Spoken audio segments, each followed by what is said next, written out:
All right. Hopefully, we are live. I've changed all my settings, so we can only hope I did everything correctly. So, hello, happy Easter or 420, however you decide to celebrate today. Both valid options, I suppose. Anyway, it's time for another episode, and I will have our guest introduce themselves. Hello, my name is Sonikkustar. It's a pleasure to be joining GTA here on his podcast. I have been speed running for let me just see, 7, 9, 10, 1, 2, 3, 4, about 18 years, Oh my or god. so. All right. Yeah, it's been quite a journey, that's for sure. I'll say that's longer than almost everyone I've ever had on here. Almost. So, wow. I didn't even know that. I knew it was quite a while, but not that much. So, Well, wow. I guess to correct myself here, I first joined the community in 2007. I didn't actively start speedrunning until I think around 2009, when I had actual like capability to stream and record. Hmm. But otherwise, yeah, it's been quite the journey, that's for sure. I will say. Um, Sounds like it. Well, I guess we can dive into the journey then. Well, first I guess I should mention I'll have you summarize like the kind of games you focus on real quick and then we can get more into the specifics. yeah, certainly. So lately, I am primarily a Sega speedrunner. Sonic is, I would probably consider my bread and butter here.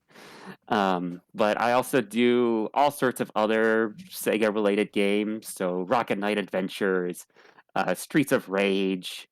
Um, I'm trying to think. Recently, I've been dabbling in Dynamite Headdy, very famous, very notable treasure game from like 1994. Um, at least that's what I would probably say. The reality is that lately I kind of just speed run whatever I want, whenever I want. Honestly, I don't try. I always try to look for, I guess you can say, the next adventure, so to speak, or going to uncharted territory, trying to explore games or runs that haven't really been explored. Um, and that's been a relatively like more recent thing that I've been doing as well. So it's been interesting trying to um, look into these games and see what I can do with them or what other runners can do with them, and just um, try to look into that unexplored territory, because I always found that to be like one of the more interesting aspects of speedrunning, so to speak. And so, Makes sense. Noticed a lot of the Genesis era, which I've never dove into myself too much, but the Genesis has always fascinated me. I've always wanted one. I've never owned one, but bucket list item for yeah. sure. Yeah, funny enough, back in like elementary school, that's really all that we had, like a Sega Genesis. Um, I think we might have had like a Saturn or a Dreamcast as well, but it was a Sega Genesis with Sonic 1, Sonic 2, and Echo the Dolphin. Mm, very good. And so obviously our choices were very handpicked here, but yeah, I mean, I remember, um, even before like the idea of speedrunning even came into my mind, it's like I remember playing. This is gonna date me quite a bit here. The Sega Smash Pack 2 on PC. Um, I just remember messing with that with at a cousin's house, And I just remember this one game, Sonic 2. Um, it just looked like such a weird and I don't know how to describe it, like bouncy, like sort of just the way that he moved around, kind of like a guy at a skate park going across ramps and slopes and whatnot. It was always just fun to mess around with, and I always remembered like when I left my cousin's house that day, just thinking, wow, that Sonic game was really neat. It was quite swell, so to speak. And then like years later, when I finally got around to playing the other like Sonic games, back in elementary school, um, I managed to run into, a copy of Sonic 1.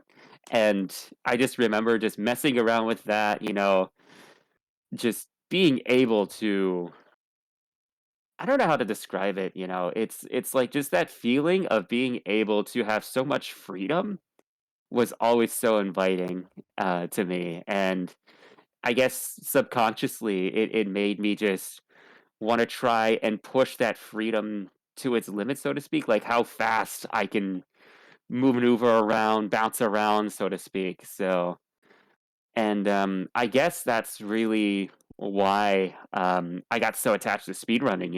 It's like it's a whole I guess art form essentially of just going fast and trying to come up with unique ways to go fast. So I always found that to be very inviting when I first heard about speedrunning. So. Hmm. Well, speaking of, you obviously found it quite early, so how did you find out of its existence? Um, let me try to remember here. Was a while ago. I think the first instance that I've heard about speedrunning was, oh man, I want to say it was either 2005 or 2006. Um, it was around that time. I was on YouTube and I came across this video um of Sonic 1 beaten in 18 minutes by Mike 89, and in my mind, I was like, "What? Excuse me? Hold on a second." And I watched it and I was just mesmerized at, how effortlessly, he was able to navigate through these levels so easily. And then I think a while later, I saw a video of Sonic 1 in 17 minutes by another, like, big runner, at least to me, Joe Stansky. Um, and I guess just seeing those videos back to back, um, it made me think like, oh, is there like a whole community, or is there like a whole like friend group centered around this? Um, and then a while later, I came across a video by Mike Uyama. He shared a video of him beating Metal Slug 4 in, I want to say, around 18 or so minutes.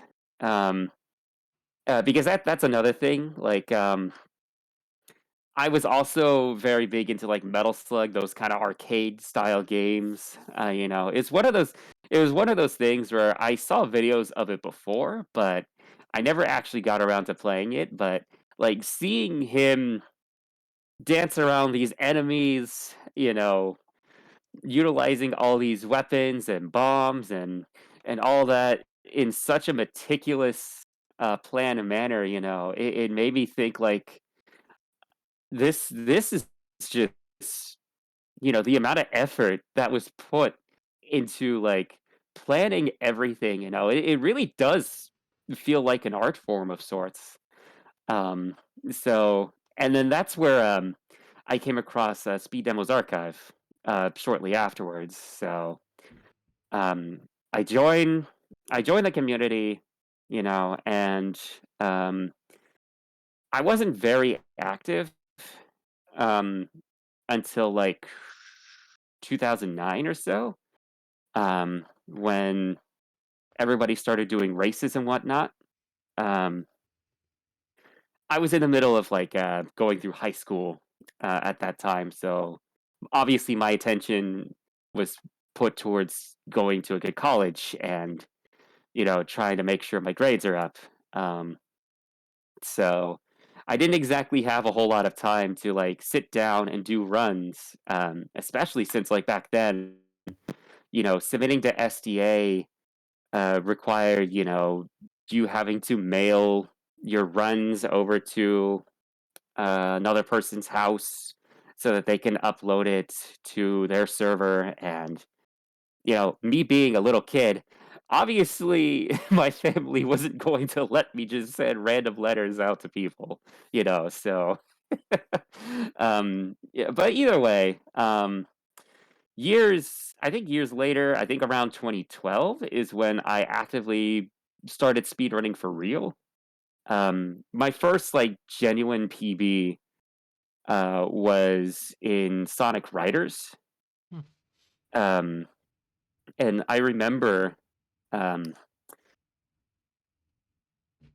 that game didn't have a whole lot of like single segment history, so to speak. Like most of the speedrunning surrounding that game was centered around ILs or race laps because it's for those who don't know, Sonic Riders is a racing game, and the idea of a single segment speed run of the hero mode, the story mode, where you go through all 5 or 6 tracks back to back, was not really something that people did all that often. And so I figured, you know what, I'll give it a go and see. And again, truth be told, this was still like when I was in high school, so obviously, again, my priorities are to try and get into a good college. So I couldn't really practice all too much. But just the feeling of being able to um, traverse these games and try to find like the quickest solution you can to get to the end as fast as possible was honestly just such an exhilarating experience for me, and I think that's part of the reason why I have stuck with speedrunning for so long. Um, Now granted, there's a lot there's a lot of history that I might be glossing over just for the sake of time, but, um, you know, at the end of the day, I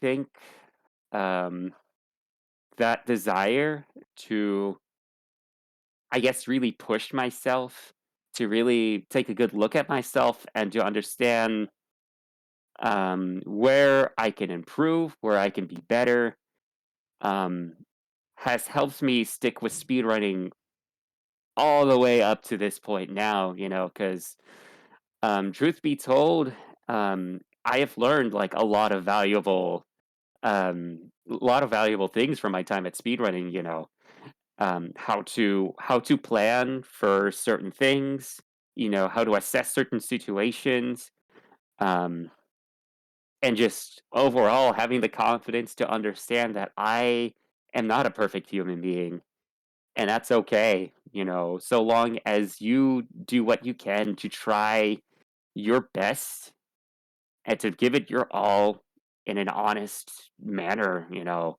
that's what's really important. So it's again it's been quite a journey, but that pretty much surmises at least my beginning in speedrunning, so to speak. So Took a while to actually start, which is again, kind of yeah, there's interesting. there's a there's a lot of history that I'm glossing over here. I could go on for hours and hours, but Guess got to cut it off at a certain point. yeah, yeah, exactly. Well, I mean, I'm still around, that history is still going, so it's like it's in some ways it's never really ended. So you just got to keep moving forward. Yeah. Speedrunning certainly is addicting, so I That certainly see that it is. myself not exactly stopping anytime soon either. Way it goes. Well, I guess just so you mentioned the first game, but how was the process of getting that submitted? What was the outcome and how did it continue on from there? So I didn't submit a run to SDA until years later. Oh. I only done 2 runs of Sonic Riders, a 17-minute time and a 16-minute time. Ultimately, I decided it wasn't up to the quality um, that SDA typically has, and Mm-hmm. because I was moving into college at that time, I couldn't exactly devote so much energy into speedrunning like I can now. Um, but either way, um, I did my best to find a way. Um, I started regularly streaming from my college dorm, and Been there. I first started doing runs of like very, I guess you could say, very obscure Genesis games because that's when I really started my Genesis speedrunning career, so to speak. I would do stuff like excuse me. Um, there was a game called Jewel Master where you play as a dude who wears like jewels all over his hands, and you can switch between different gems or rings to get like different abilities. That was pretty fun. Um, I did a run of that since there were no other runs at the time. Um, so that was pretty fun, and that was really like my introduction to really going into uncharted territory and seeing what I can do. Um, Later on, I would do runs of another game, McDonald's Treasure Lane Adventure, um, which I would end up getting the uncontested world record if you wanna put it in some matter of terms. That nobody else ran that game Prestigious, clearly. either. So yeah. So I guess that's part of a big motivation for me. Like again, just trying to find these games, that people don't really give much attention to, and just giving them the proper attention. So um, and then I remember the summer break between freshman and sophomore year of college. Um, that's when I recorded. I think that was actually when I recorded my first ever run to SDA, which was Guardian Heroes, a which is a beat 'em up that was originally on the Saturn. There was an Xbox Live port that came out like 2 years prior, and I remember. I think I just remember being enamored by the game itself, but I remember seeing runs by a person named Greenalink, who had like an 11, 12-minute time in the game, and I was like, oh, I saw that run. I was like, oh, that seems like a nice short run to get into, and so I ran that game for a while and ended up getting like a very, very good time, which to this day is still like my fastest time in the game. And that was the first time I submitted a run to SDA, which at the time um, they changed. I know they changed their whole submission process where you didn't have to send out um, like DVD recordings or whatnot. They had this external program where all you had to do was just like upload um, your video or your recording to a server, and I remember it just taking like 8 hours or so overnight. So it's like I just left that to go and just did my thing, and then next thing you know, um, a few months later, I got my first ever run published on SDA, and in a way, like it honestly I guess you could say it honestly felt like a full, like, full circle moment, where it's like I finally got my name in the spotlight, um, in reality, um, not to tamper the mood or anything like that, but this was around the time when things like, SRL, and I think there were talks of, like, the beginnings of SRC, um, were, very prevalent. So, a lot of people didn't really go to SDA as much anymore. And I guess part of me, being the little kid that I was a bit disheartened. I thought like, oh, this is my big breakout moment, and in reality, like nobody's obligated to um, pay attention to what you do. Wow, that sounds awful. I'm so sorry.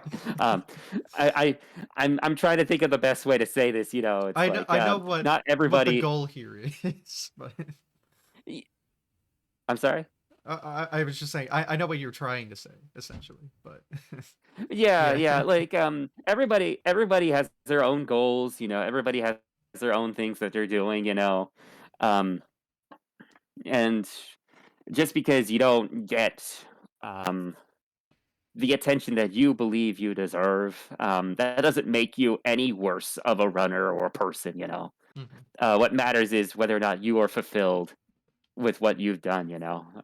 And I didn't learn that lesson until like much, much later. Um, because like at the time I was not a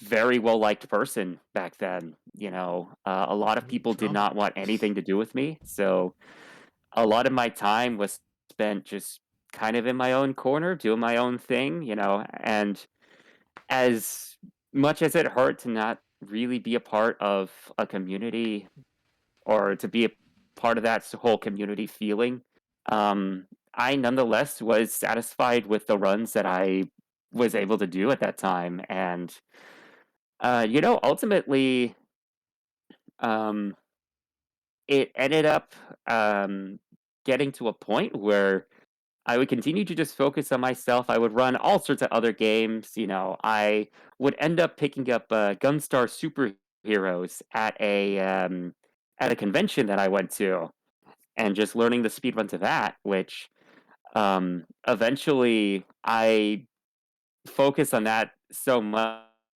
to the point where I actively submitted to AGDQ. And I was able to run that on the big stage.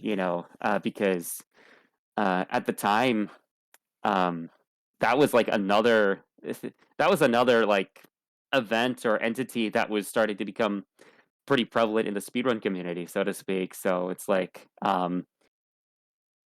it almost felt like finally I guess in my mind I was like, oh, this is my big breakout moment. In reality, I enjoyed that run, but it revealed a lot of things about myself that I never really focused on, that I needed to focus on, to be better.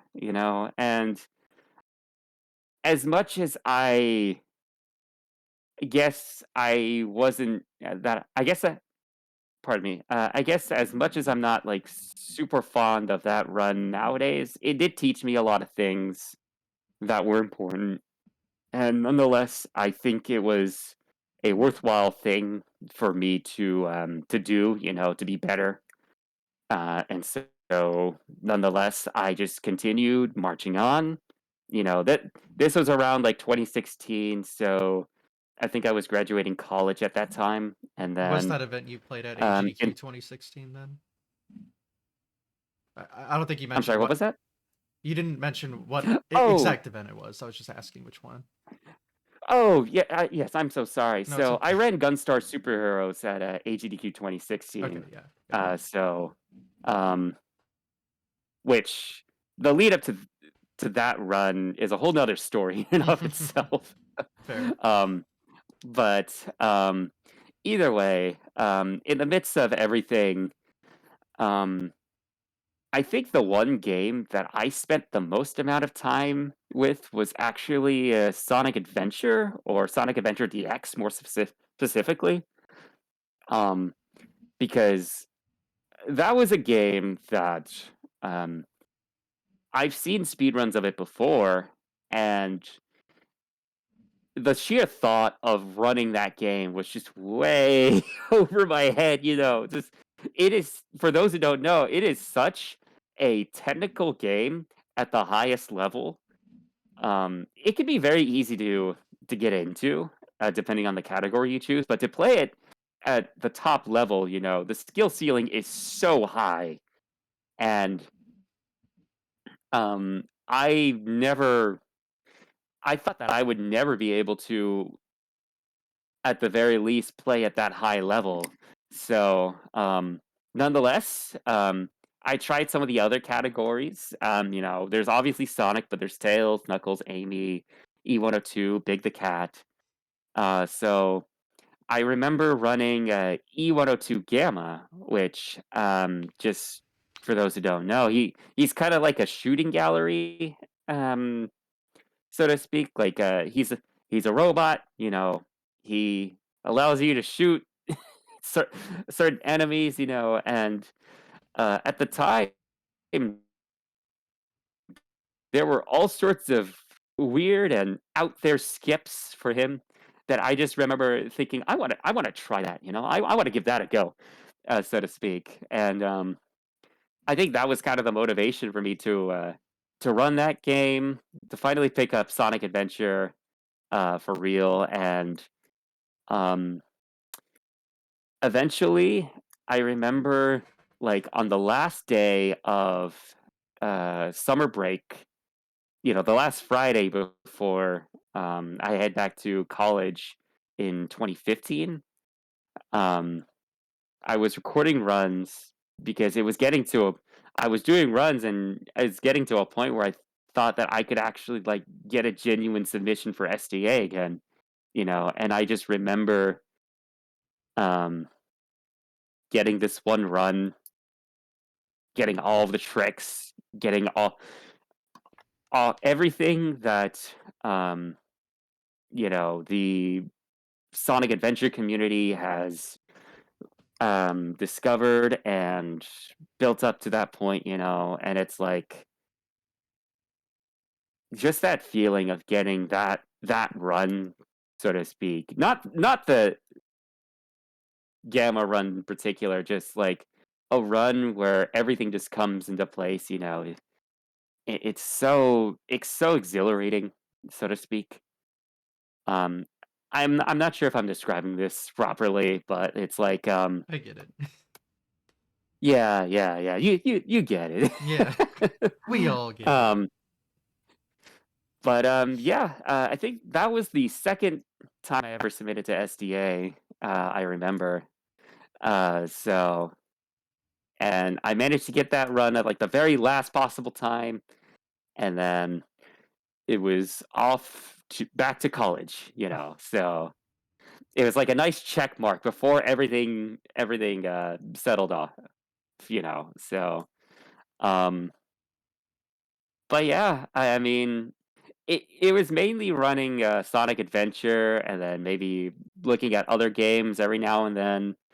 And then I would say after 2016, after I graduated college, um, I think the last time I ran Sonic Adventure, actually no, at that time I remember the second to last time it was me running Knuckles' story in Sonic Adventure, because I remember like the aftermath of that run,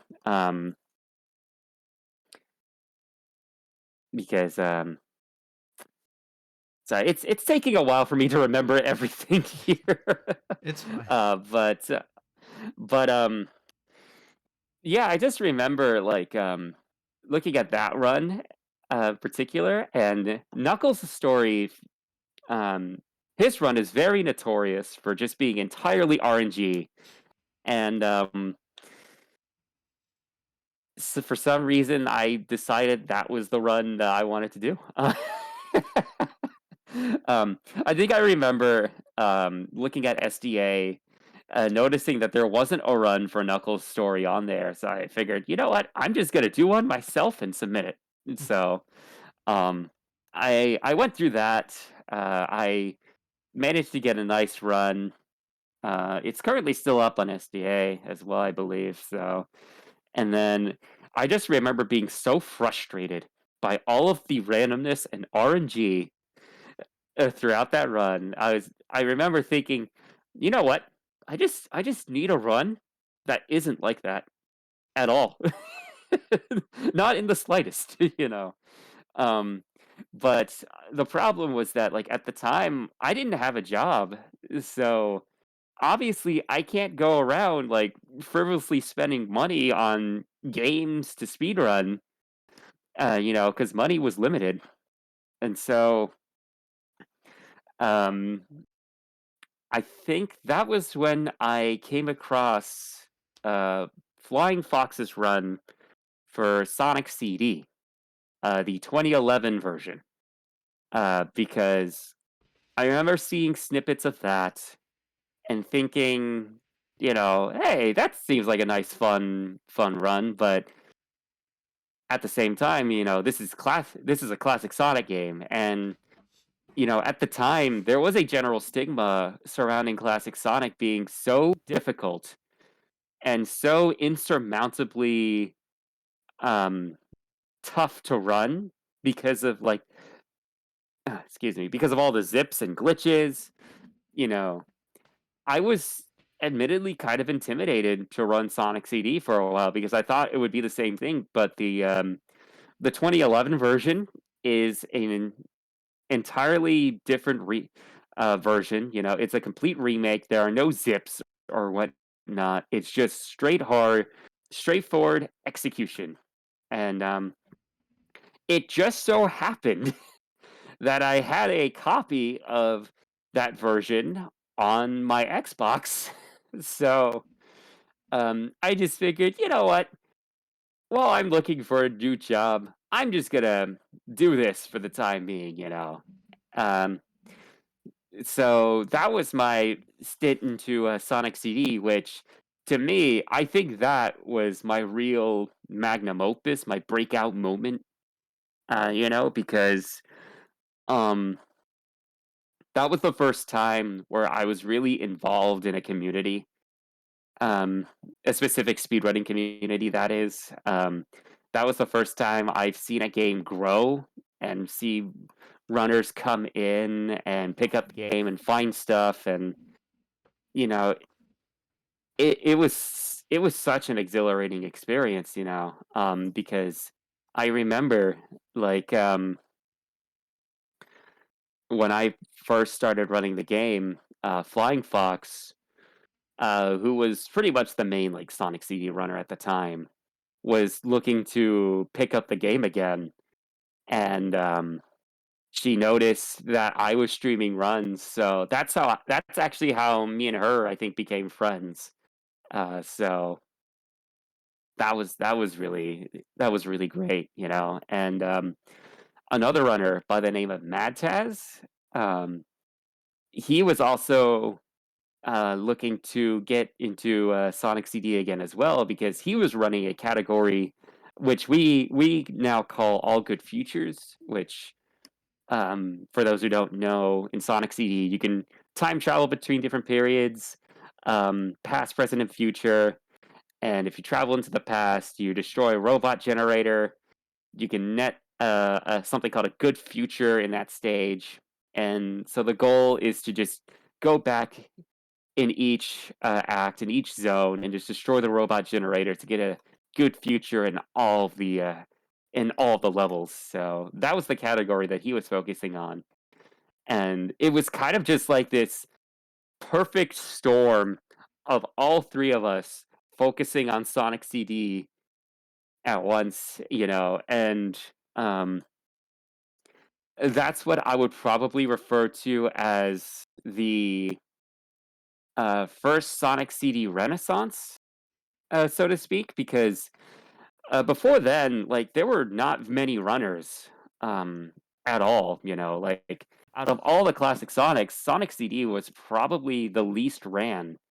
Um, you know, it was just Flying Fox, another runner by the name of The Guest, I think Hypersonic, Foot Big Mike, and I believe Golden had a run on the leaderboard as well at some point.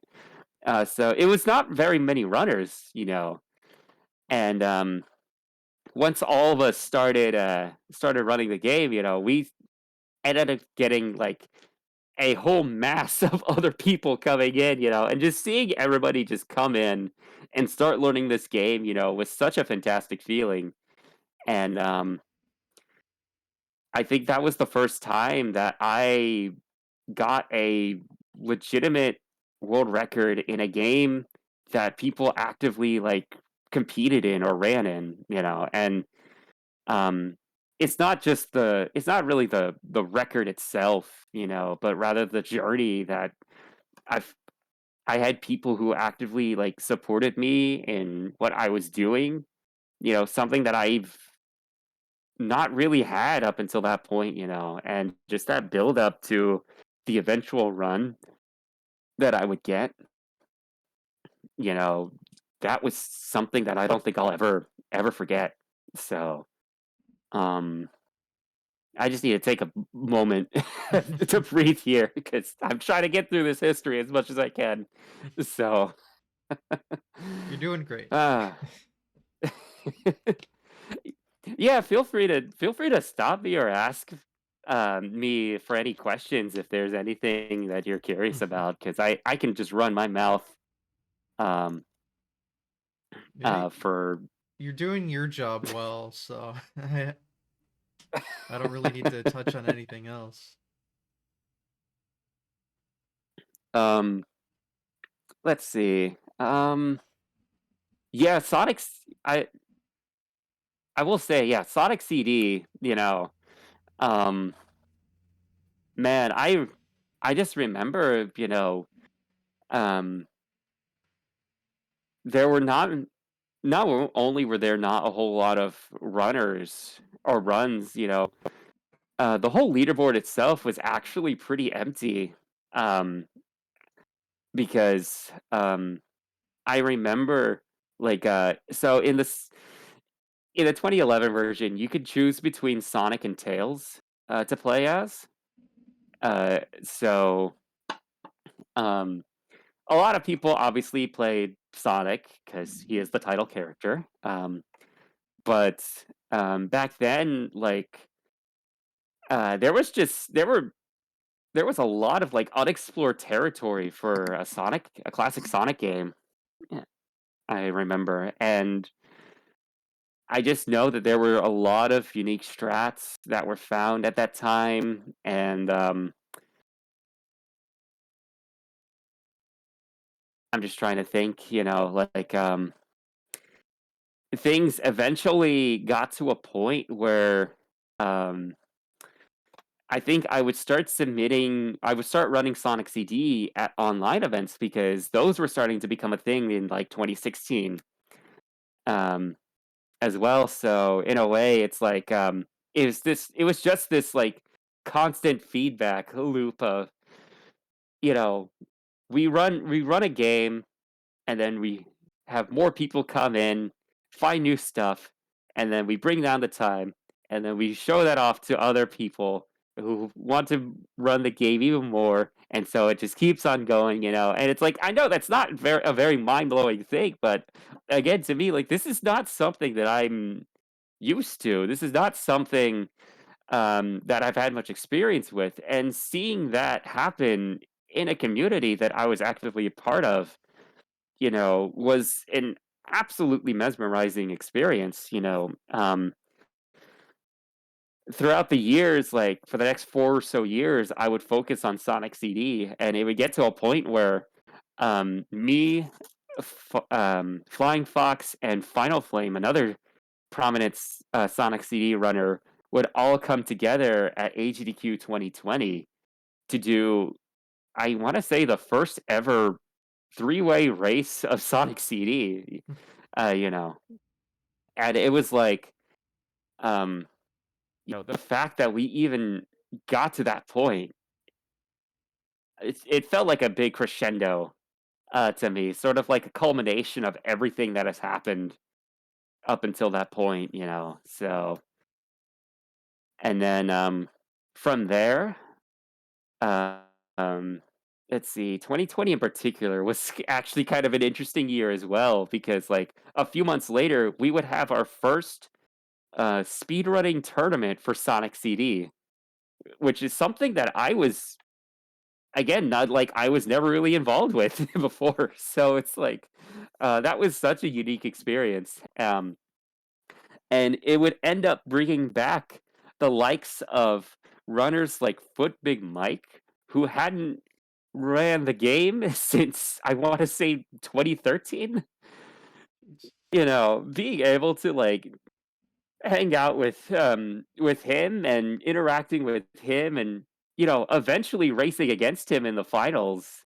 That was such an incredible experience and um ultimately I think that was where, um, I realized, like, Sonic CD alone has come a long way, and just being a part of that journey, I will say, helps make it, like, one of the biggest, parts of my speedrunning career, like, I finally am at a point where um I think that was the part where I was like, I finally realized that I don't need to, I guess, prove to people, that, "Hey, I can be a legitimate runner," I can just do the best I can and just try to treat people, how I would like to be treated, And at that point, it was like, you know what? I don't really care about getting world records or whatnot or top times anymore. I'm just gonna run what I like, when I like, for how long I like, and I'm just gonna make sure I enjoy every minute of it. That was kind of the period in time where I started exploring Sega games again. So I would start running stuff like Decap Attack, Streets of Rage. Um, I would still do Sonic CD every now and then, um, but um, that's kind of where I am now. Where it's like I just before I was very picky about which games I run, and nowadays, it's kinda the opposite. I would look at a game, like, off in the distance, and I'd be like, "I'm going to speedrun that now." And I do, and it would be fantastic. So, um, yeah, I think I did that for a few more years, and then, I remember Sonic Origins coming out as well. Um, you know, a whole collection, of the first 3 Sonic games and Sonic CD all remastered in the new retro engine. And I just remember that being a good opportunity to really jump into, the other classic Sonics because, I'm trying to remember, there were some similarities to, um, Sonic CD in particular that helped me, bridge the gap, so to speak, and that's kind of what I mean where I said that, like, actually actually, let me rewind for a little bit. Okay. If you don't mind, yeah, I I don't. realize I'm skipping a few things here, so, um, at the end of the day, with Sonic CD, that was kind of my gateway into classic Sonic speedrunning. From there, I, would end up running Sonic 1, Sonic 2, Sonic 3. Um, And I will say I'm not the best runner at any of those games, but I don't need to. I am just glad that I had an opportunity to just sit down and actually run those things for a change. So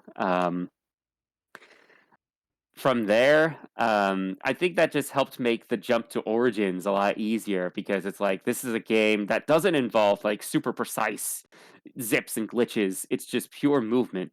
And that was kind of an opportunity for me to run Sonic 3 and Knuckles in a way that I actually can, run it.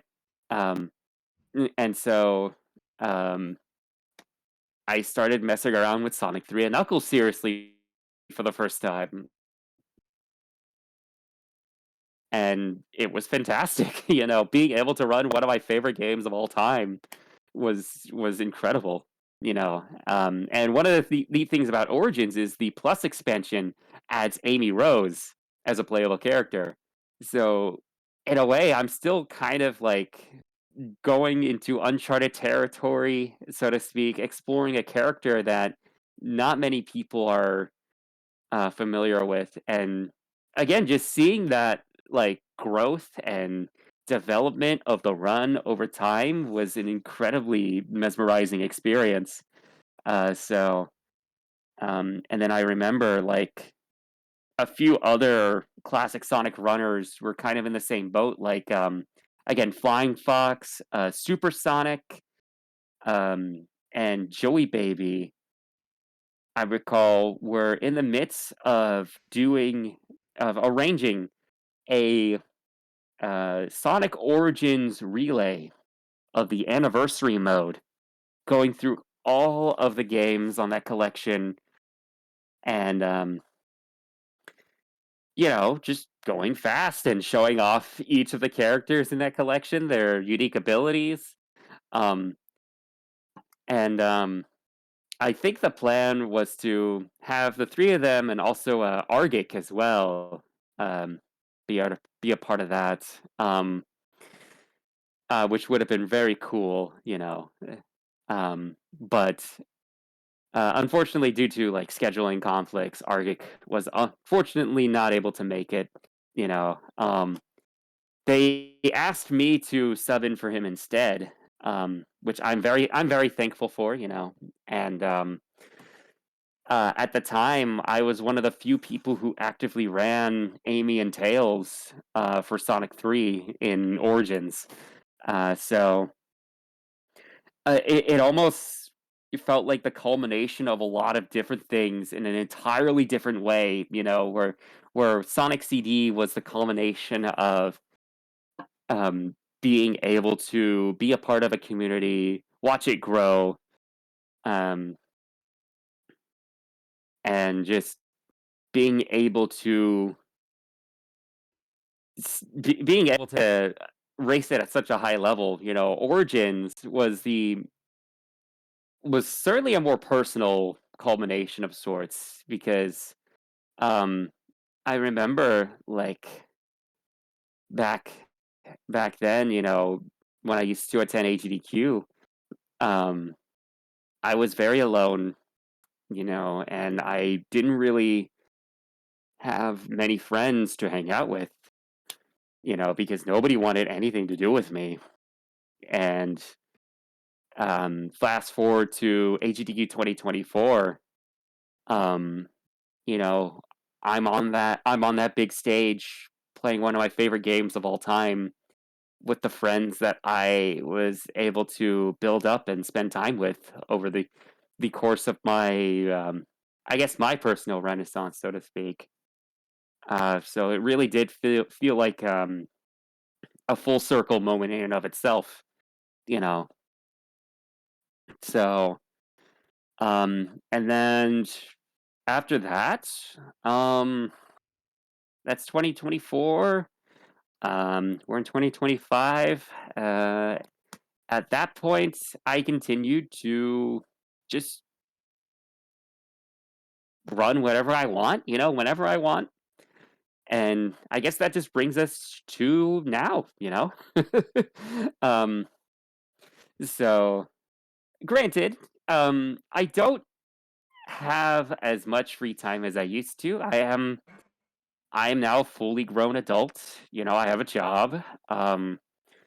But at the same time, I also have the freedom now to pursue anything that I want. And I have learned so much about my strengths, my faults, and what it means to be a genuinely good person and a genuinely good adult through speedrunning. So, um, it's been an incredible 18 or so years in the community, and I can't wait to see what happens in the future. So, yeah, I guess now that is the complete history, so to speak. Well, that's a fun thing to learn. Just well, obviously I like everyone's personal history, but clearly it's had a major impact on you specifically. So always fun to learn. Speedrunning is always and forever the goat when it comes to good human Absolutely. beings, usually most of the time. And I just like seeing that because yeah, I'm sure a lot of us can relate to like finding more about others and ourselves through the community because I mean it's just so open and welcoming to so many people and we all share like common goals and interests so it just works out perfectly for everyone. Yeah, I mean, at the end of the day, we're all just human beings who long for some kind of connection or friendship. And I will say there are certainly bad actors out there who will try and take advantage of that. But at the same time, there are folks out there who genuinely do want the best for others. And I will say, like, speedrunning is probably one of the most welcoming and, um, friendliest communities that I can think of on the internet, at least nowadays. Mm-hmm. Um, and as we are now coming into this new age, dealing with adversities that you know some of us might not have even thought of. It's just all the more important that we make sure that everybody is welcome and that everybody um, can live up to their ideal version of themselves, so to speak. Everybody makes mistakes, but Mm-hmm. it's important that we at least take the time to learn from those mistakes to be better, because those who don't, or I guess, so to, I guess to reverse that, those who do are the ones who truly grow, who truly be better, and who are truly able to showcase the best of what the community has to offer. So, Hell yeah. Well, this this took a different turn but it's a good turn. yeah, that tends to happen with me. It's like Oh, it's not the first time it's happened I here always anyway try. but Hey, it's good, hey, I it's mean, good. like, I yeah, no, I understand, and it's like, I'm somebody who is always, like, trying to, um, improve myself to be better, and that includes, like, taking the time to understand, like, how people feel and what I can do to help. And again, I'm not a perfect human being. I have done all sorts of things back then, but at the end of the day, I will always strive to be better, and I will always strive to be the best person that I can be. You just gotta keep moving forward. Mm-hmm. Yep, for sure. Well, not to change topics so suddenly, but No, um, it's good. It's good. now that you've gone through the whole history from your point of view, I'll go ahead and touch on some more intricate details. So have you only done two GDQ runs then? Because you only mentioned two in your timeline. uh, so let's see. There was the run in 2016. Or three, AGDQ sorry. 2016. I misspoke. I meant three. Yeah, there was a run I did for the bonus stream at AGDQ 2014 of Metal Slug. Oh, bonus stream. I I guess you forgot can that say was a that's my thing. real like. Yeah, yeah. Wow. Oh man, the amount of stories I have for AGDQ during my time there is. um, but either way, I mean that was my, I guess, first real GDQ run, so to speak.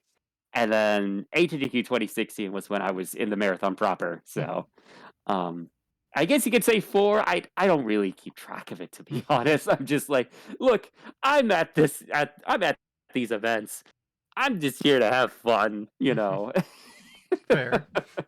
and hang out with friends. So Hmm. uh So yeah, it was then that 2016, 2020, 2024. So like every 4 years. So we'll see you again in 2028, I guess. But I got to think of something special. keep the trend alive. But Yeah, yeah, but play both Sonic Adventure and Sonic CD at the same time. I don't know. that'd be interesting. Yeah. Not sure how that would work, but Yeah, well, listen, we're speedrunners. We come up with all sorts of yeah, ingenious things. I'm sure we can figure something out. yeah. And then so the race you did in 2020 was the original game, so you were all the same characters, just a normal race, I guess. Right, yeah. So the race in 2020, that was from the 2011 version, Hmm. obviously. Yeah. We were all playing as Tails. Oh, okay. So it was a Um, little different. yeah, yeah. So we were all Tails runners at the time. And each of us had a time. Um, our PVs were um 3 seconds off from each other. So Okay. Jeez. yeah, we were at a we could say it was pretty close. So A little bit. but yeah. um but yeah, that was the first time I actually met Flying Fox in person as well, because she was actually somebody I knew about like way quite a bit back then as like a prominent Sonic runner. So that was awesome to get to actually meet her. And obviously the rest of the Sonic speedrunning community, you know, they were just such a fun group of folks to hang out with. And I think that was the last time. I want to say that GDQ was the last time that I went for a week. Um, Going to GDQ for a week's expensive. Yeah, yeah. And yeah. Can't argue that one. Yeah. Sorry, I just need to adjust a little bit here. I'm sitting on the ground. My laptop's on like a chair, so it's like Oh. not exactly ideal. Hey, if it works, it works. Like Yeah, you gotta work with what you got. yeah. When I was first doing runs back in like 2013 or 14, when I was recording runs for STA, I I didn't run from the couch. I was playing games on the floor. My laptop and capture card was on the floor. I couldn't afford a table or anything like that, so I worked with what I got. Hey, I always respect stuff like that. Like There was a Mario 1 record, that was just camera pointed at television. It works. It's all you Hey, need, really. you work with what you get, you know. Yeah. It's weird because of, how much you and or at least I've ended up striving to keep increasing the quality over time, like, starting off with this Dazzle. We all remember the Dazzle. Yeah. It's Oh yeah. it's great. It's a great thing.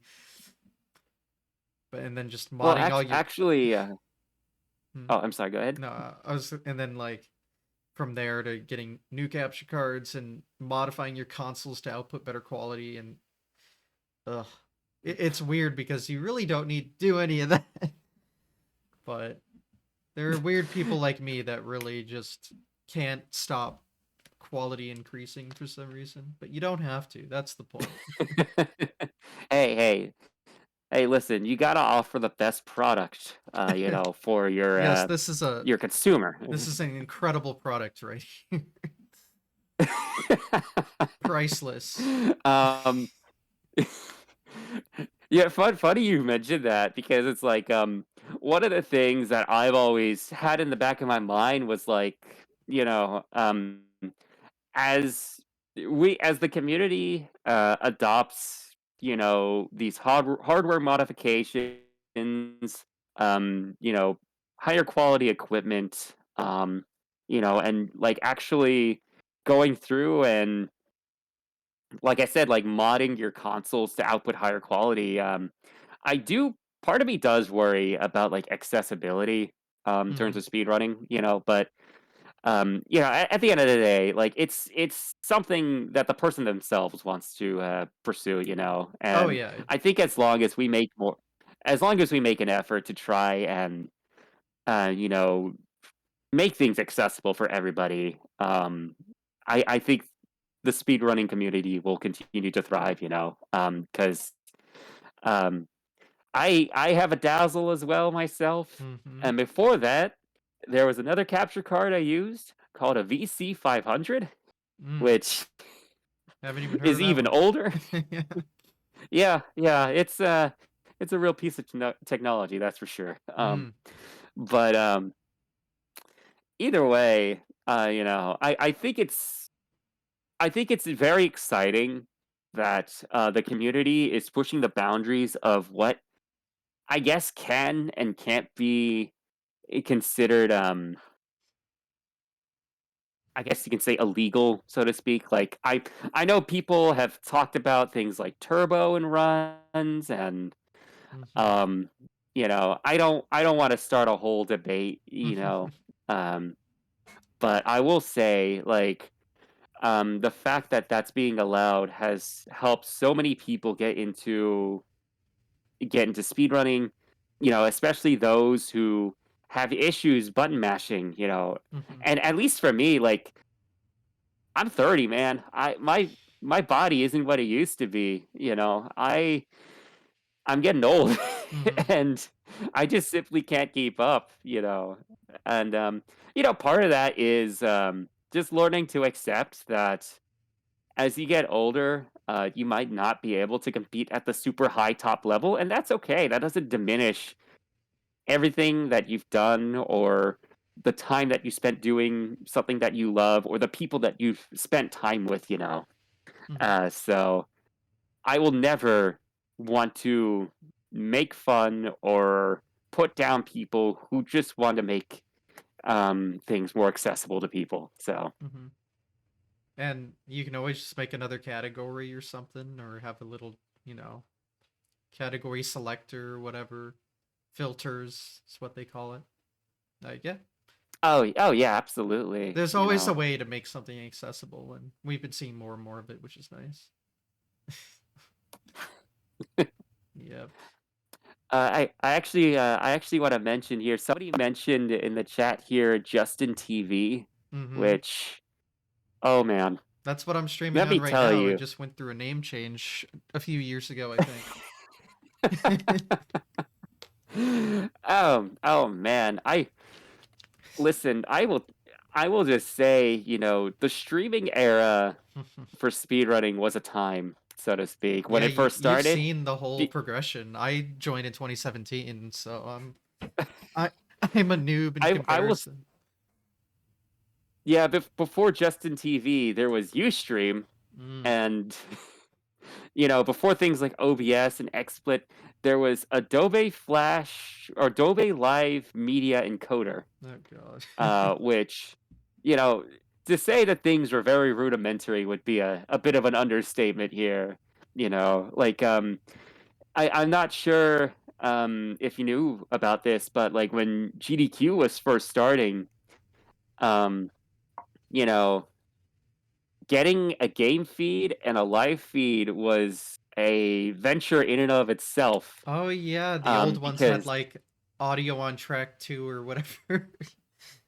oh yeah, Yeah, yeah. yeah. So because like you can only have one source at any time. So what they did was that like they had two separate streams and like a little widget on the SDA page that you refresh to try and get them to sync. Oh my god. Um, it was something, Mm.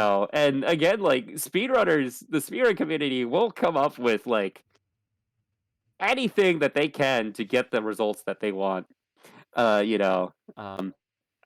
Eventually, like with the advent of stuff like Justin TV and I think XSplit came out around that time, they're finally able to have one source, none of that BS, none of that nonsense, and yeah, it was a time back then, that's for sure. Yeah, the leaps and So I bounds in think technology just to speed running. It's been crazy. Because I wasn't there back then, so I can only read up on it. Actually, I just had Omnigame around here, which made the speedrun science book, and in there it talks about like the history of how this kind of stuff was captured in the early days, how GDQ started. And I'm just like, how? How is this even working? I mean, yeah, we worked with what we got, and it's like I mean, even things like the venue itself that GDQ was at, because my first GDQ was AGDQ 2012. Oh wow, Um, yeah. uh, so that was like in the tail end of high school for me, and it's like the stream room was about the size of like a regular hotel room that Oh we my would god. have. Yeah, it was something, and oh man. Um but yeah, I mean it is very interesting seeing just how much things have changed over the years. Um, you know, early GDQ itself, there's so many stories I can tell. Just to name one, AGDQ 2013 um was probably the first and only time there was like a speedrun competition of sorts. Mm, I don't remember the full details, but basically the idea was that there would be teams of speedrunners working together to, you know, beat a game as fast as possible. So they were given a game, Future Cop LAPD. I think that was the name. It was a PS1 game, and the whole idea was that everybody would work in their own little group, and then I think they would try and compete to see which one had the fastest would be able to get the fastest time. But I think what ended up happening was that everybody just started working together regardless of what team they were on anyway. So and I think that just speaks to just how much camaraderie there is in speedrunning. So like we're not gonna withhold strats, you know. Yeah, it's funny because Um, I've heard, stories, super old, like maybe Twin Galaxies especially era where you would hoard strats and stuff. You First of all, it was like hard to be collaborative online because it was such a different atmosphere, and it was just,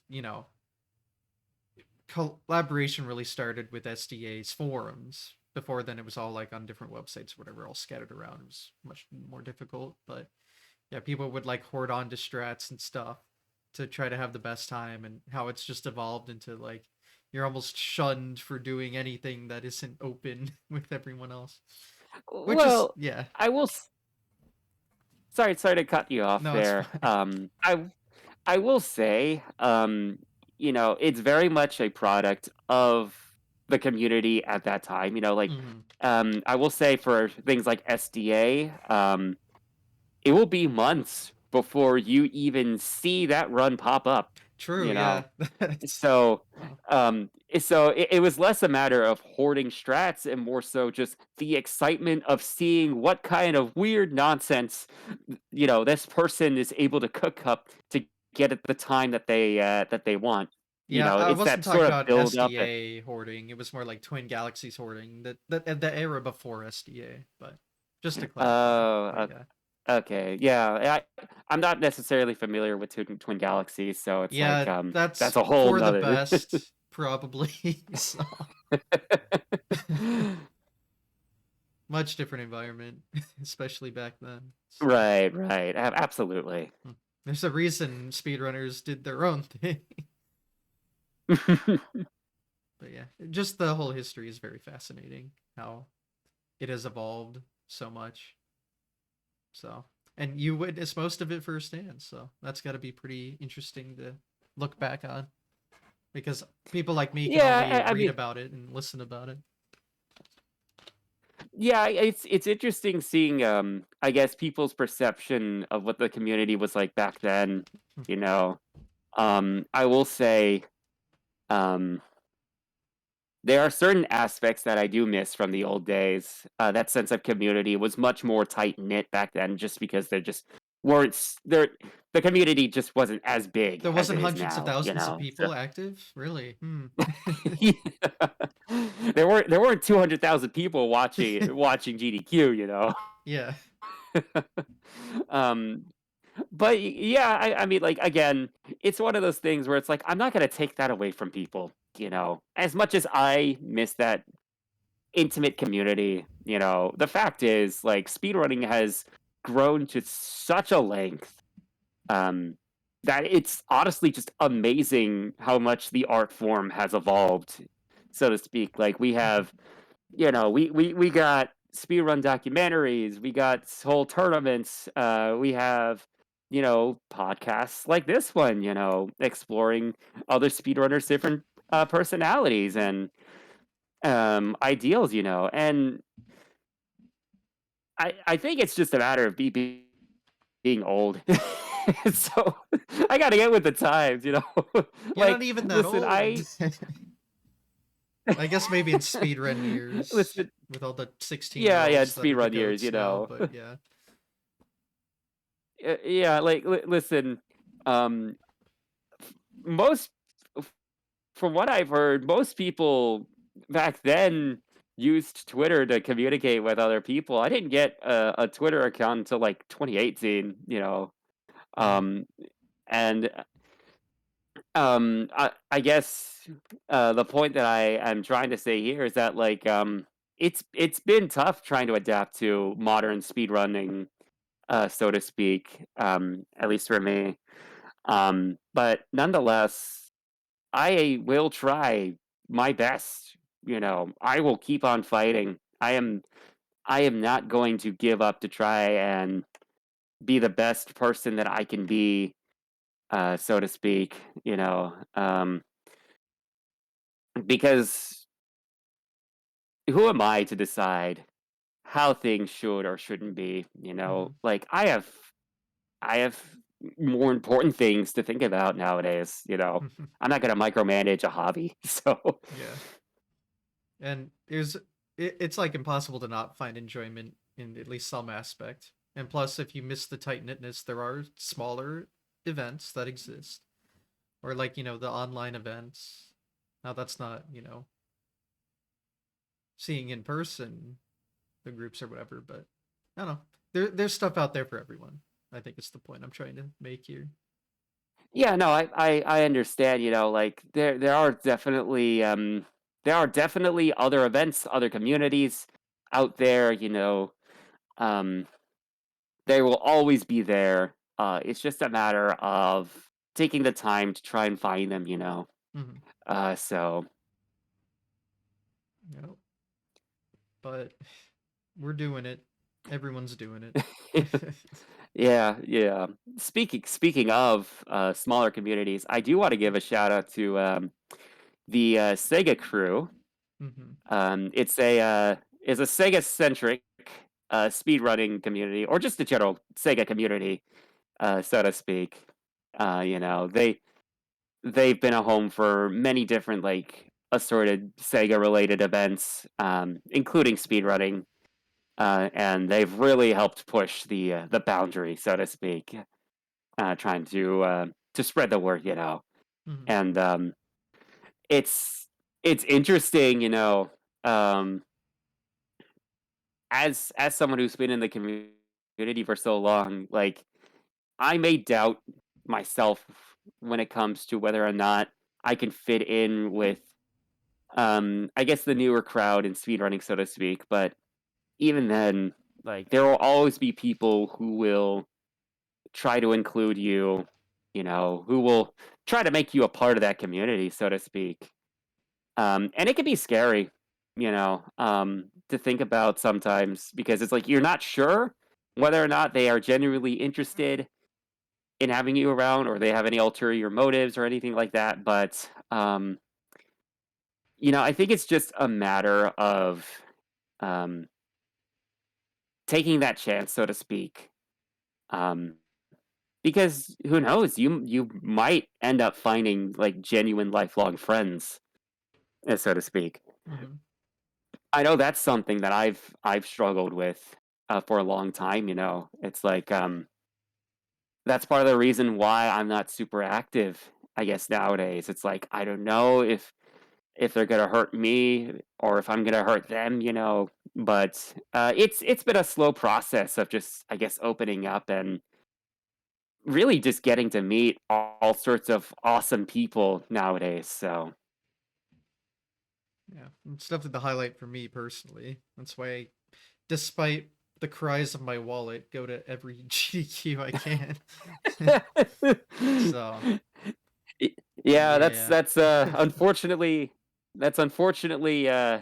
a part of the problem of being an adult here, you know? It's like, money is not exactly something that you can easily get, nowadays, so, Mm, I do have to be smart nowadays with my money, so it's like, I am trying to go to SGDQ, but, um, you know, I have a life, outside of speedrunning, and much like everybody else, you know, I am a person with other interests, other things, you know, going on in my mind in my life, mhm. and I will certainly try uh, to get make it there, you know, because I do want to see that Minneapolis Mall that I've heard people talk about, Ah, the Mall but of America. Yeah, it's all right. It's big. that I've heard. Yes, it is quite big. But yeah. Well, speaking of GDQ, because you talked about the ones you've run at and a little bit about the early ones you've gone to, but how many have you been to? Just at all? Let's see. I'm gonna need to count here real quick. 12, 15, 19, 20. Oh Wait, man. wait, hold on. 12, 15, uh, 10, I believe. Wow. So AGDQ 2012 to 2020, and then there was AGDQ 2024. Mm. So So you never went to the summer ones. Okay. yeah, I'm on the East Coast, so No, trying to that go to makes sense. Yep. SGDQ is a much bigger endeavor for me. Yep, that makes sense. But wow. So just actually made it every year up and well, yeah, that would have been the second AGDQ because the first one was 2011 because the other one was just classic games. The basement era, Yeah, up until COVID I and was then fortunate. yeah. I was fortunate to go to those early ones because it's Mhm. like um the 4-H center was like 20 minutes from my house, Oh, so it's okay. like, I didn't have a car, I didn't have a driver's license, so I had to have my parents, like, drop me off and pick me up each day, but it's like, Hell yeah. you know, You work with what you've got, I do what I right? can. That's Yeah, yeah, that's the that's the that's the speedrunner way. yeah, that's the quote of this episode clearly is you work with what you've got. The motto. Oh, man.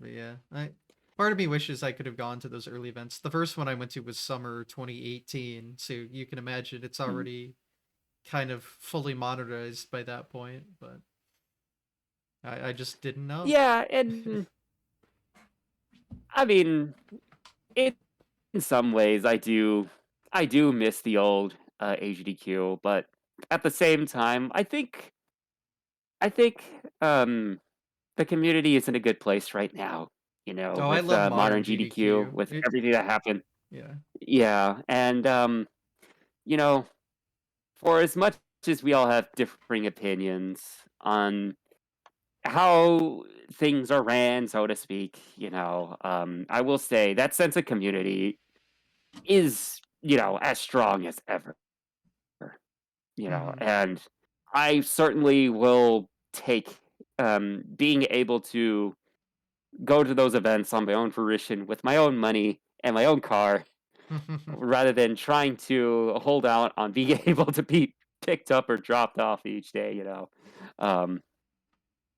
Um, but uh, I guess the way I see it, it's not a matter of something that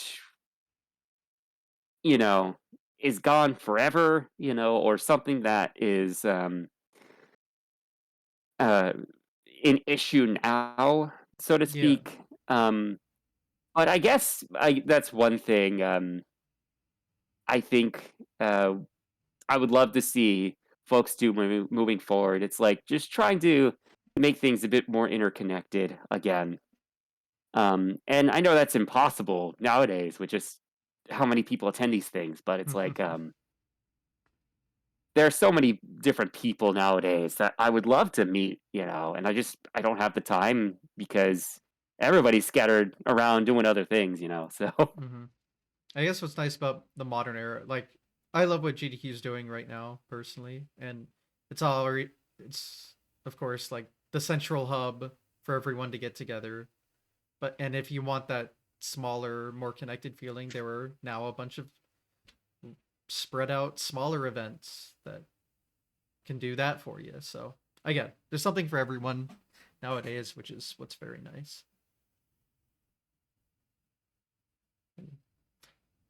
That's all I had to say about that, I guess. But but I did have a oh, question about the 2024 run because I know the whole shtick about it was everyone ran a different game and everyone ran a different character, but I didn't hear like who ran what. so yeah, so for Sonic 1, it was Flying Fox, she ran as Tails. Um, I think after that was Sonic CD, um, who was ran which was ran by Joey Baby. He did it as Knuckles. Supersonic, I believe, did Sonic 2, um, as, Sonic, Shocking. which was pretty interesting since, like, in the Origins version, you can you can choose to have the elemental shields from Sonic 3 appear in Sonic 2, so it was Oh, interesting, seeing him show that off, in huh. Sonic 2, so I forgot and that was then a with, thing. yeah, I didn't even know that was a thing until that run, Wow. so, See, I couldn't watch um, it live because I had a run like right after your guys's, so I was busy yeah, setting yeah, up. I I will say it's like, getting to that run, for me personally, was probably the most nerve-wracking experience that I've had trying to do a marathon run because, It was the event was in Pittsburgh, I believe. Hmm. Yeah, yeah, Pittsburgh, which was a 5-hour drive for me. So I had to spend the whole day essentially traveling. Um, and I couldn't fly either because my workplace caught wind of me doing this run, and they decided to book me for some work in Pittsburgh for 4 weeks. So, um, and they didn't Okay. tell me this until like very, very late, So it's like, oh God, I need to prepare everything, And so it's like my mind was busy, focused on other things, and Hmm. and it was a little stressful trying to prepare, But that being said, like, once I sat down and started running, the game, I don't know, it just I guess kinda clicked with me, and Hmm. I was able to have no issues whatsoever, so Yeah, the nerves buildup is so strong, and then like after 1 minute of on stage, you get locked in. It's such a yeah. common like I don't know, a common experience from everyone I talk to, Mhm. including myself. Just that common, just nerves, and all of a sudden, all right, locked in. Well, I guess the thing for me, is like, I'm not concerned about the run, it's commentary that's kind of my weak point because Yeah, me too. I am not somebody who talks a whole lot. I've had issues speaking for many years. It's something that I've been trying to work on, but Mhm. it's like the sheer thought of trying to do like extensive commentary for an hour-long run, which, as of right now, that's the longest run that I've ever done in a marathon before. So it's like it's an entirely new thing that I am not familiar with.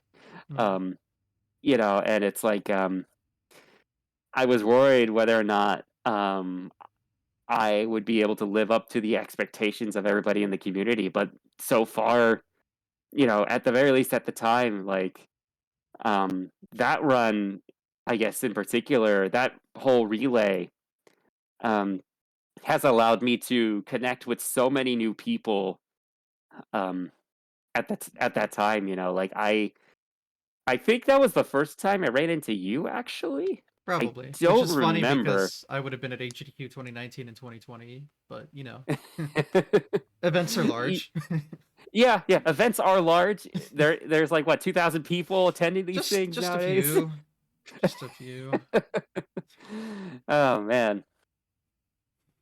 But, yeah, either way, I'm glad things went as well as it did, and, uh, I from hear a lot of there, good things about that run in particular from others. I'm So, glad to hear it, hmm, everybody worked hard to get that together, so, yeah, it's a good um, one. but either way, I'm trying to think of, like, any other fun anecdotes from throughout the years. Um, I know there was this one's great. There was a, okay, so way back then, um, there was a game called Toki Going Apespit, that Okay. Yuyama brought to one SGDQ, Mm. and, if there's one thing I will say about the game is that it is actually impossible. So Hmm. it's a platformer, a run and gun, and there's just so much that happens. It's hilarious, But either way, it fast forward to HDQ 2013. I was hanging out with I think it was Cyberbot X and Cool Maddie.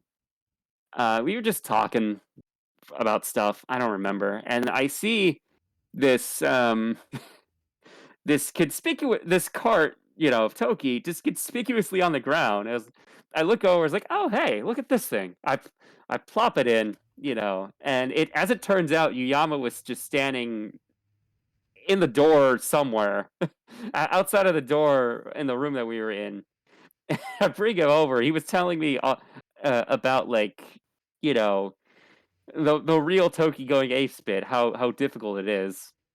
I played for a bit. It was an experience, I will say, but nonetheless, I I I go home for the day. I figured that's the end of that. I come back the next day and I see like four TVs of Toki going ape spit. And I asked somebody like, "What the hell? What's going on?" And the next thing you know, somehow everybody just got emboldened to like start running the game, which I always found that was funny, because it's like it's one of those things where it's like everybody. It doesn't matter what you do, everybody will band together, to make things happen, to go fast. So I always found that to be a neat little story. So. Yeah, there are millions of stories from GDQ, I'm sure, that Mhm, the collective community has. But that's why the event is good. mhm. You remember it all. Well, trying to think what else. I guess obviously you've run a lot of games by now, but are there any either highlights or certain games that have interesting technical aspects or anything like that? Um, I'm trying to think. So,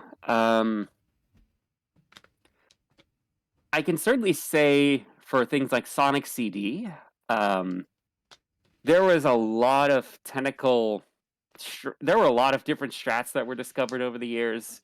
Um, uh, One of the things was a skip, like in one of the levels, where you actually end up running on top of the ceiling of the level.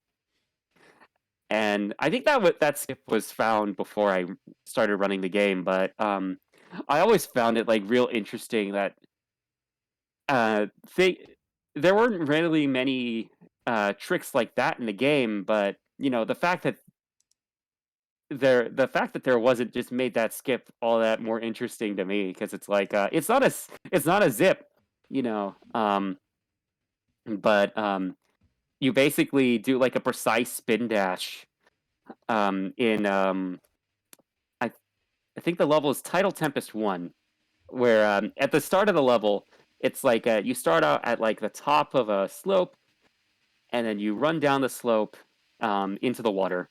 If you do a spin dash in just the right way, you'll be able to run back up the slope and bounce off of a few enemies. Um, and then you'll be able to land on top of the ceiling and skip about 7 seconds worth of the level. So that was one of the first few skips that I think that gave me trouble because one of the issues was that the slope itself had a tendency to stop all your momentum because of subpixels. My favorite. Um, and so the community, we decided to call that nope slope mm, very good. because you either get the slope or nope, you don't get the slope. You know, so Um, eventually, Flying Fox found a consistent strat that eventually killed the Nope Slope. So, um, it's one of those it's one of those things where it's like the run evolves ever so slightly, but it does like things do change, and Tidal Tempest 1 itself has had a lot of different like revisions over the years as well. Like again, in Sonic CD, you can time travel between different time periods. And a runner, I believe by the name of Von Ryder, either Von Ryder or Driven. I don't remember off the top of my head, but they showed me this strat that they were doing, where they were just flying all the way across the level to the end. They were trying to use like the spring to. They were using like a horizontal spring to get a lot of speed to fly all the way to the end of the level. But I think they were just having some trouble trying to get the right timing to properly utilize it. So I messed around with it for a bit and ended up getting like I ended up finding this strat where you time travel and then you just like fly all the way to the end. It was hilarious. But it's also like one of those things that just completely transforms that level into something different, and that to me is what speedrunning is about. Just taking something and just messing around with it to the point where it's essentially unrecognizable. So um, I think that was the first time we got like a sub 20 in that stage. I think the world record at the time was like a 23 or 26 or something. So yeah, it's pretty interesting. Another trick you can do in that stage is that for the All Good Futures run, you can actually hit a time travel sign in such a way that you time travel to the past much sooner than you would be able to. So if you hit a future sign and do the time traveling sparks, you just run for a bit, and then as the screen is turning white, you hit a pass sign. Um, right before you start time traveling, you will go into the past Hmm. instead, and that way you save time trying to time travel properly because from there you can just run straight to the robot generator and just get done with the level. So it's a neat little trick, and I think that's the only stage where you really do that. So, um, yeah, it's interesting. Like with Sonic CD, there weren't really a whole lot of time traveling strats back then. But funny enough, like as the years go by, there are actually a few stages now in the any percent run where we time travel um, between different time periods because the layouts in different time periods ends up being faster. So it's yeah, again, it's like it's very interesting to seeing how that evolves. Yeah. Um, It's cool let's see. that the I'm Sonic, trying to even the think 2D what. Sonic games are all unique in some aspect. Like they all have their zips and stuff, but there's always some mechanic Oh that yeah, changes it up. And I feel like they get more and yeah, more broken absolutely. over time too. I will say Sonic CD 2011 is probably the best way to get into running classic Sonic, like Mm. 100%. It's a run that does not have like crazy zips or anything like that, or at least it didn't used to. But that's old.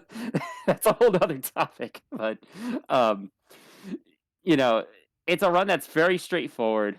Um, it's very easy to get into, and it's the run that allowed me to start running other classic Sonics as well. So, yeah, I definitely recommend anybody who's looking to run a classic Sonic game um, start looking at CD11. So, Hmm. unfortunately, with the release of Origins, it's no longer on Steam. This uh, CD11.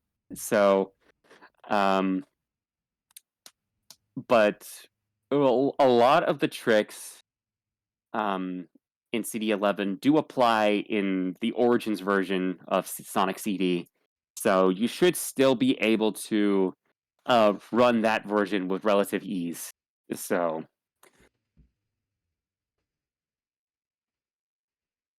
I don't like when things get delisted, but oh well. yeah, I mean there are workarounds. Yeah, I'm sure, There but is a decompilation that's mm, available, but I haven't messed around with it, so yeah. I can't say for sure how that works out. But yeah, I mean the CD community, a lot of the strats have been discovered now. A lot of the game has been pushed pretty far, but there are still people who run the game, and again, it's amazing just how much that run has evolved. Like I just want to say, I just want to take a look here and see, speedrun.com real quick. Like when Sonic, when I picked up the game, there were only like 4 or 5 runs on the leaderboard, and just just to show, let's see. It's loading. It's loading.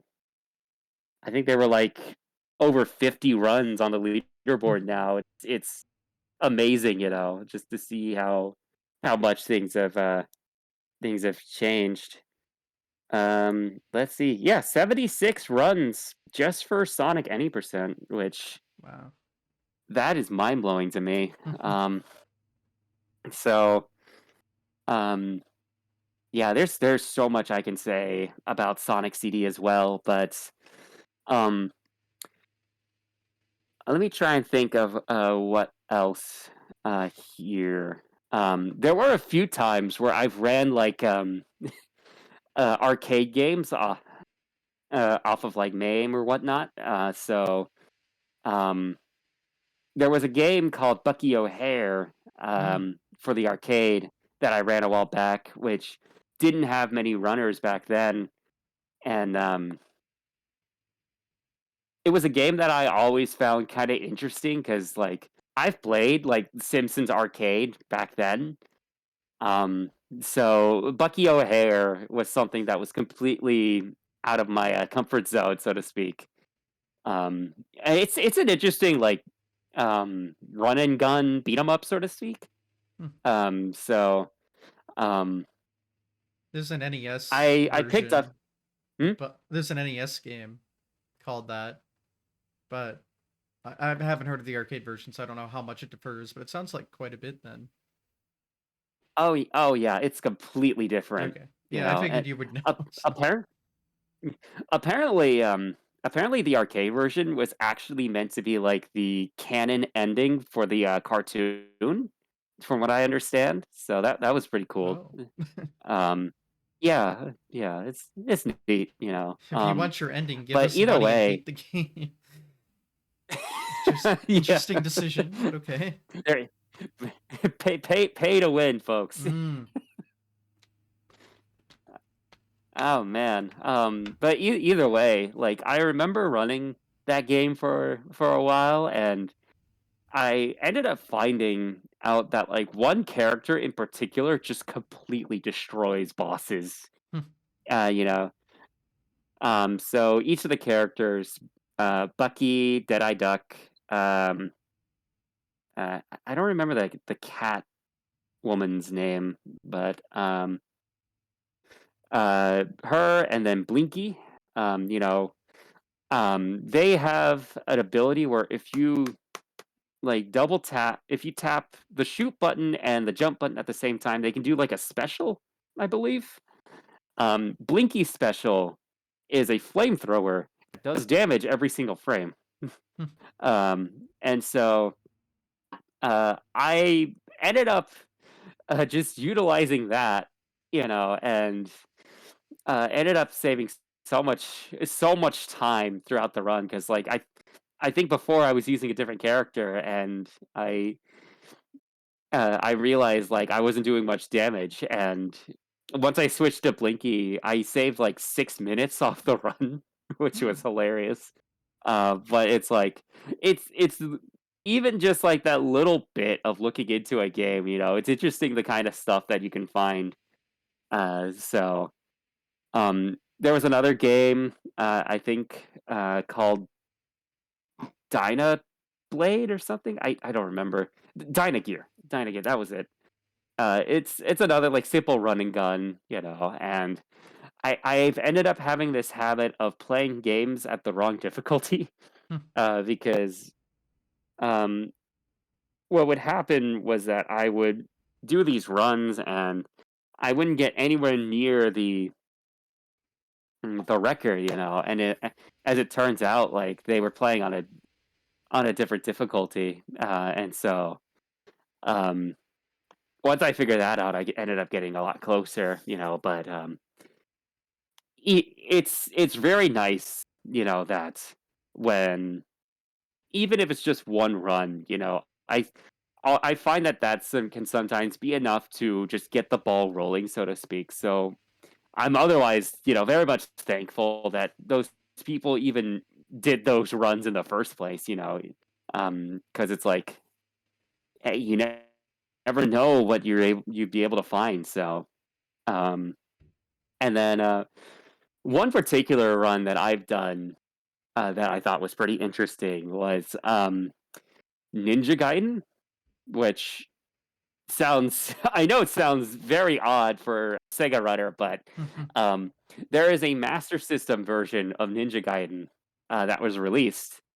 And one of the interesting things about that run in particular is that is the only leaderboard in the entire Ninja Gaiden series that does not require a run to be verified to be on the leaderboard. So every other, yeah, that game has had so few runners. um, so I think I gravitated towards that because in that run, there's a glitch where if you max out your Nimpo, you essentially get infinite Nimpo. So I just found that to be like a comfy speed run, so to speak, because you can use the fire wheel infinitely to just go through all the obstacles without any issues. So I found that to be just hilarious. But either way, like I did runs of the any percent, um, and then I saw that there were no runs of low percent, which is just using um, your standard sword attack slash and pacifist, which you can't attack anything except the bosses. So, um, and I did 2 runs of those, and since then, like, there have been multiple runners that have routed the game and have gotten those times down considerably, and it's amazing just seeing those runs, how those runs evolved, um, over the years or even just over the course of the weeks that I messed around with that game, as well. So, that was always fun to see.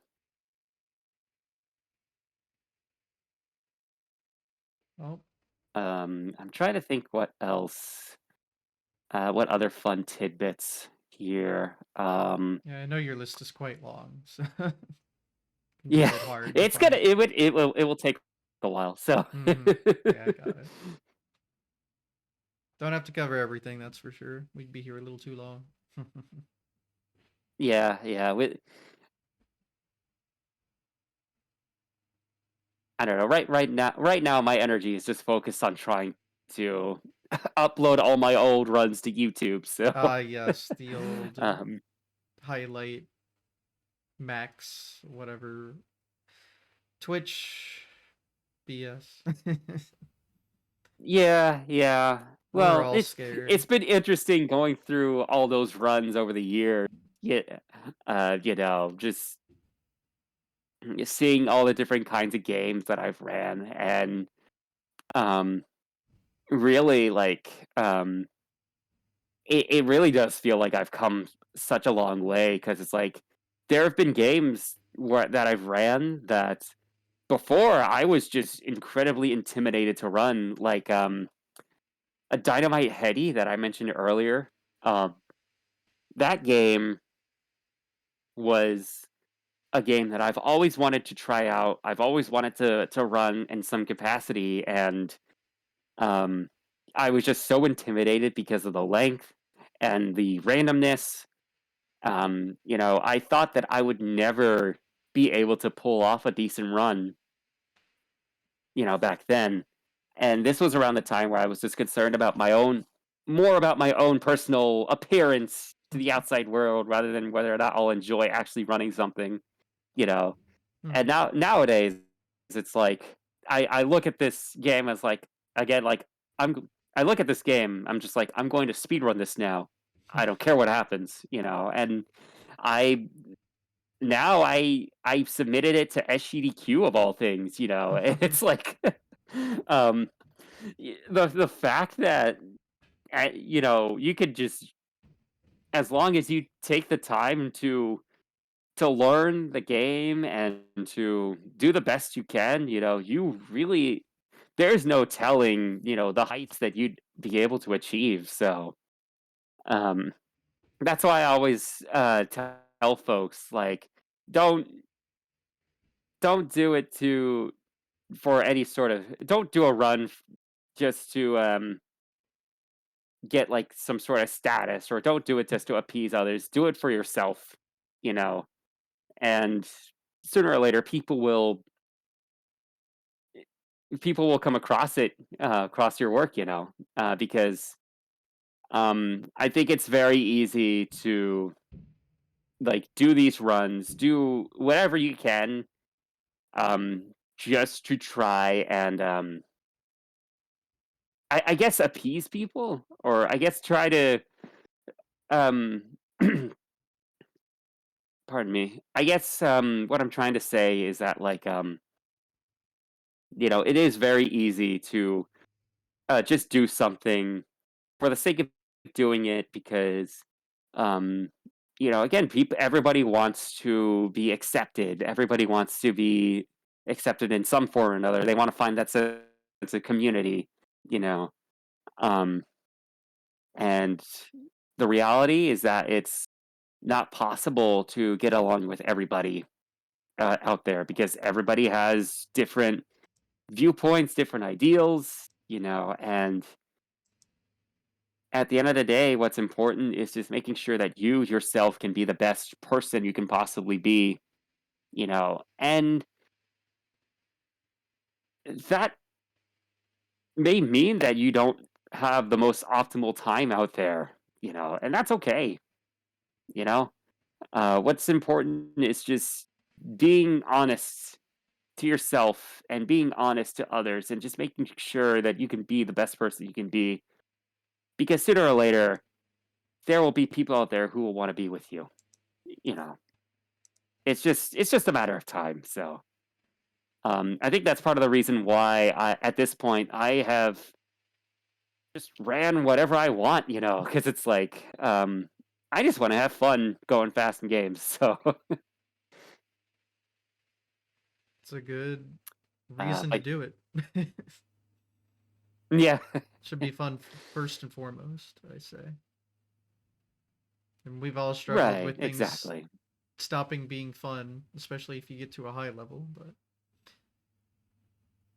so it goes. Yeah, there are some games out there, I suppose, that I've stopped running, not because I stopped enjoying the game, but I think there are times where runs get to a point where I can't realistically like run at a consistent level without practicing this like very technical, very advanced, um, intricate trick or glitch, and I don't have the time anymore to devote to things like that.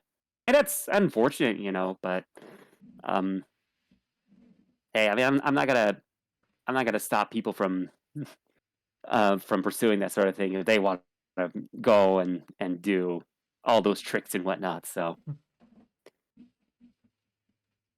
Well, I mean, is there anything else you'd want to touch on that we haven't yet?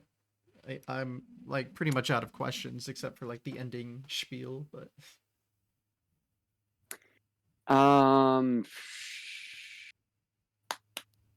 let me think. Um, I can't really think of anything right now at this point. I mean, I can go into detail of every single game that I've ran, but we'd be here for another like two yeah. or 3 hours. So it's like, If we touched on the um, highlights, that's good enough. And then, mhm. maybe you can talk about it on your stream or something. There you go.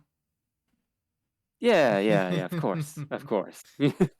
Um, I I will say right now, you know, the latest game that I'm running is Sonic Advance 3. It's another game that I have always been curious about running, but never really took it seriously. So that's going to be an interesting journey, and I don't know if it's going to turn into something bigger or, if it's just going to be a one-time thing and I move on to something else. But it's nice to just go through those check boxes, so to speak, and go through all the games that I've always been wanting to run in some capacity or another. So,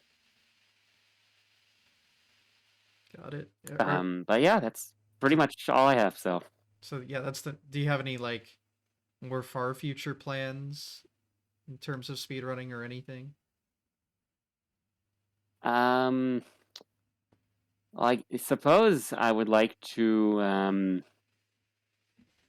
start up my own marathon at some point, Ooh. or start up have a speedrun meetup of some sorts, you know. But I mean that goes into event planning. That's not a field that I'm particularly experienced in. So and depending on how many are people out there are even interested in that sort of thing. I don't really know how realistic it is to be able to meet up with everyone that I would love to meet up with, you know. But at the very least, I think aside from like just continuing to play these games, I would like to do something more about just trying to bring the community together again, so to speak. Because for as big as this whole thing this whole speedrunning thing is, it can feel a bit overwhelming with how many different facets there are to the community. And I would love to help folks um, try and get integrated into it easier, you know? So, Yeah. but yeah, otherwise, I mean, my only priority right now is to just live life and be happy, you know, and just continue making the most of the time that I have. So, Fair enough. All right. Well, we can close it off here then. I guess the last thing I'll ask. I mean, if you're satisfied with everything we've talked about, then I am. So it sounds like we've covered everything important, right? So, mhm. all right. Right, right. Well, then the last thing I'll ask from you is to self promote yourself however you'd like to. Certainly. So you can find me here on Twitch, exactly as my name is spelled on the screen. Um, I regularly, I tend to stream pretty late at night on Fridays and Saturdays between 11 p.m. and 2 a.m. That's just the only time that I really have to be able to stream nowadays. Um, and aside from that, let's see. I do have a Blue Sky account. Sonikkustar dot Blue Sky dot I don't remember. Social. It's on the stream, don't worry. Yeah, yeah, yeah. And if you go to my Twitch channel, there are all sorts of links to my socials from Blue Sky to YouTube. I even have a Discord server with my personal like Twitch community, the Great Farming Empire. Um, so yeah, as much as I would love to meet more folks, I don't want to impose, you know, and it's entirely up to you all if you all want to spend time with me or whatnot. But I'm certainly open to meeting more people, being able to spend time with more friends, you know, and just trying to live the best life that I can, you know. Well, hell yeah. I guess we'll leave it at that then. So, well, thank you for coming on. Appreciate it. Absolutely. It's been an absolute pleasure. So And yeah, we will end things off here. I'll go ahead and go through the ending spiel. So thanks for watching. Follow the stuff. Follow the guest stuff. The links will be available. You know where to look. I've only done 114 episodes. We know the deal by now, right? Something like that. And yeah, enjoy your Easter and or Blaze It Day. what a fascinating day today is. I The most I wild combo. completely didn't realize. However you decide to celebrate. But yeah, Yeah. that'll conclude today's podcast. So stay tuned for the next one. You know where to watch previous ones or where to watch these live. I should hope. And yeah, let me try to end things off here because all my stuff is different. And I'm still getting used to that. There we go. All right. Take care, everyone, and see you next time. All right. Bye.